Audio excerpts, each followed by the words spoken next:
This is Payatas, home to the largest open rubbish dump in the Philippines. Up to 500,000 people live in the surrounding area, one of the poorest in the country. Many of them work in the garbage industry, and though children no longer work on the dump itself, many have related jobs, such as scavenging through trucks and washing plastic. Payatas is very much split up into certain areas. It's such a big place.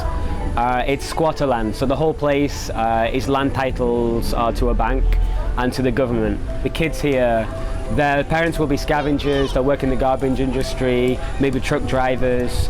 There are some other occupations as well, but most of them either can't afford to go to school or have a very poor quality of education, meaning they're trained up to take over the roles of their fathers and mothers later on in life.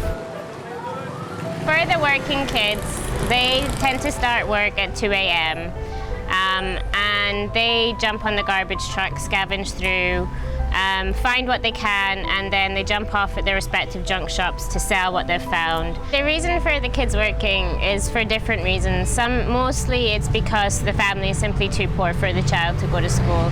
And so the kids work to really support their families as well, to make sure everyone gets enough to eat, and yeah, to really support each other, because families is really close here. It's a very community-based culture, not an individualized culture. In 2011, Roy Moore and Naomi Tomlinson founded the Fair Play for All Foundation here. Today, the charity operates a drop-in centre for the local children and a football club, Payatas FC. The Ascals, the Philippine national team, just started to become a little famous, and the kids here they wanted to learn football. Obviously, being English, I grew up with football, so it was like, oh, that'd be fantastic. So we put out some flyers, some info things, just to see who would be interested. Booked the local basketball court, and on the first session there were 80 kids plus, all on the basketball court. We had 2 footballs, no other equipment, just 2 footballs, a bunch of kids, and a basketball court.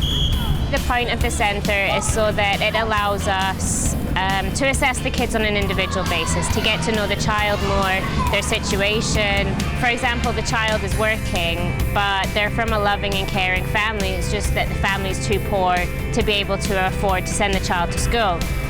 If that's the case, we'll give them an education sponsorship to make sure that they then are in school. We'll follow that up, encourage them with assignments, projects, etc. However, if the reason that the child is working is because of abuse or neglect, or they're orphaned, or they live on the streets, then we'll work with our sister charity ASCF, who have a children's home, and we'll refer the kids to the children's home. Both ways that we help will enable the child to get long-term out of poverty. Recently, the football team celebrated their 2nd anniversary. 15-year-old Ronalyn is one of the children sponsored by the foundation and is among the Payatas players who could be selected to represent the Philippines at the Street Child World Cup in Brazil next year. Payatas Football Club po. Payatas Football Club.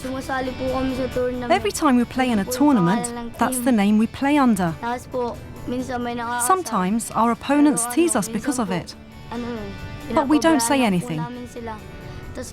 But it makes us want to win our games against them, so that we can prove to them that just because we're from Payatas doesn't mean we're not strong. We talk about it amongst ourselves, that we need to beat them. But of course, sometimes we can't. They beat us, but I think it's okay, because our attitude is still good. Thanks to donations, the backing of the Filipino football community, and most importantly, the people of Payatas, the football club continues to grow and develop. They've won all sorts of tournaments in their brief existence. All around the world, children from the poorest backgrounds go on to great success in football, and who's to say the same thing won't happen here? There's a rapidly growing football industry in the Philippines, with opportunities not just as players, but also in coaching, refereeing, and in administration. I want to be selected for the women's national team, but that won't be for a while, because I'm still young. I want to train and train so I can achieve my goals. I also want my teammates to improve as well, so that we can win even more trophies for our coach.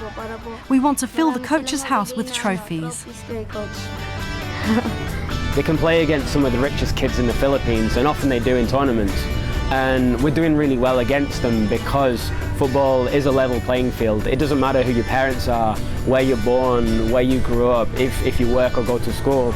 It matters what you do on the pitch, how hard you've been training, what you've been doing at training, and that's what determines the success. For some of them it's about a childhood, for some of them it's a break from their work, it's a break from scavenging, a break from sorting through garbage, a break from washing plastic. And it gives them that place where they can be with friends in a constructive environment. Though for some of them, they really do have the potential to go really far if we can get the facilities for that, yeah. Through its work on and off the pitch, the Fair Play for All Foundation is helping the kids of Payatas break the cycle of poverty that exists here. It's a commendable initiative, and they have plans for the future, including a new, larger drop-in centre. It'll enable us to work and support more kids, assess more kids. We also plan to have an urban gardening project because one of the major problems here is there's no market in Payatas. And we also hope to be able to this year be able to build our own futsal court. A futsal court would really enable them to reach their full potential to become better. Those are our three main aims for this year: to finish the renovations, move into the new drop-in centre, work with more kids, start the urban gardening project and get our own futsal court.